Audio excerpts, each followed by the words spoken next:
Salam damai sejahtera di dalam kasih Tuhan Yesus Kristus. Bersama saya Pendeta Edi Susanto. Kita ada di acara Menjaga Jiwa, sebuah acara yang akan menolong Anda memahami firman Tuhan dan mengaplikasikan firman Tuhan di dalam kehidupan sehari-hari.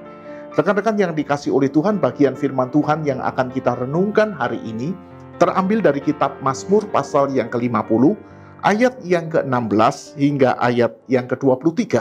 Mazmur pasal yang ke-50, ayat yang ke-16 hingga ayat yang ke-23. Firman Tuhan berkata demikian, "Tetapi kepada orang fasik Allah berfirman, apakah urusanmu menyelidiki ketetapanku dan menyebut-nyebut perjanjianku dengan mulutmu? Padahal engkaulah yang membenci teguran dan mengesampingkan firmanku. Jika engkau melihat pencuri, maka engkau berkawan dengan dia.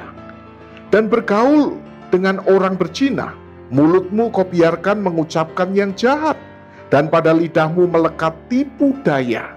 Engkau duduk dan mengata-ngatai saudaramu, memfitnah anak ibumu. Itulah yang engkau lakukan. Tetapi aku berdiam diri. Engkau menyangka bahwa aku ini sederajat dengan engkau. Aku akan menghukum engkau dan membawa perkara ini di hadapanmu. Perhatikanlah ini, hai kamu yang melupakan Allah, supaya jangan aku menerkam dan tidak ada yang melepaskan. Siapa yang mempersembahkan syukur sebagai korban, ia memuliakan aku. Siapa yang jujur jalannya, keselamatan yang dari Allah akan kuperlihatkan kepadanya." Sampai sedemikian jauh pembacaan firman Tuhan. Berbahagialah kita yang membaca, merenungkan, dan yang juga melakukan firman Tuhan ini di dalam kehidupan sehari-hari. Rekan-rekan yang dikasih oleh Tuhan, tema renungan hari ini, jangan suka mendengarkan khotbah. Barangkali Anda terkejut dengan judul ini, karena sepertinya tidak pas. Kalau sebagai hamba Tuhan, sebagai pendeta, saya menganjurkan Anda untuk melakukan hal ini. Jauh lebih tepat kalau saya berkata kepada Anda, sukalah mendengarkan khotbah, atau gemarlah mendengarkan khotbah. Tetapi ini betul rekan-rekan, saya tidak salah memberikan judul, dan saya tidak salah di dalam memberikan nasihat.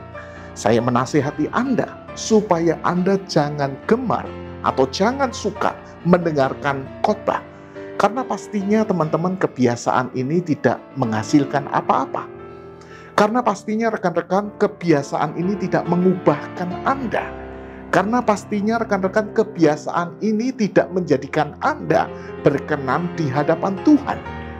Karena inilah yang juga dilakukan oleh orang-orang percaya di zaman Asaf. Mereka gemar sekali mendengarkan khotbah. Mereka gemar sekali membaca firman Tuhan. Namun demikian rekan-rekan, di ayat yang ke-16 yang tadi kita baca, Tuhan menyebut mereka dengan sebutan fasik. Jadi sebutan fasik di sini rekan-rekan bukan ditujukan kepada orang-orang kafir, tetapi sebutan fasik ini ditujukan kepada orang-orang percaya, kepada orang-orang Israel. Rekan-rekan yang dikasih oleh Tuhan, kenapa Tuhan menyebut mereka dengan sebutan fasik? Bukan karena mereka tidak beribadah, bukan karena mereka tidak memberikan persembahan, bukan karena mereka tidak suka mendengarkan firman.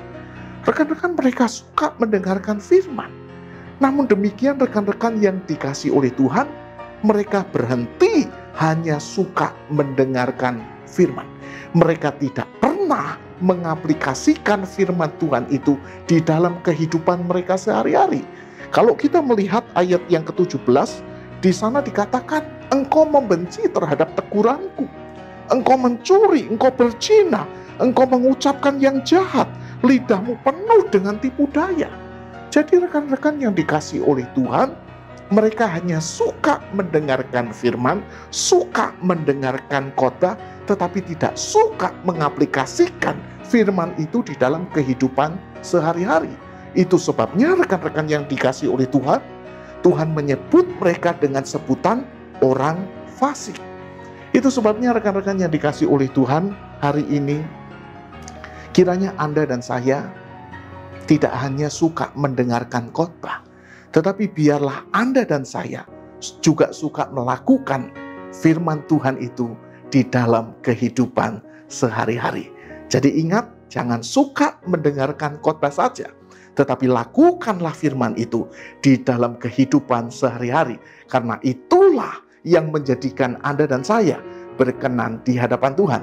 Tuhan Yesus memberkati. Jika Anda terberkati dengan renungan hari ini, jangan lupa subscribe, bunyikan loncengnya, dan bagikan renungan ini kepada rekan-rekanmu. Supaya lewat renungan ini, banyak orang yang boleh diberkati.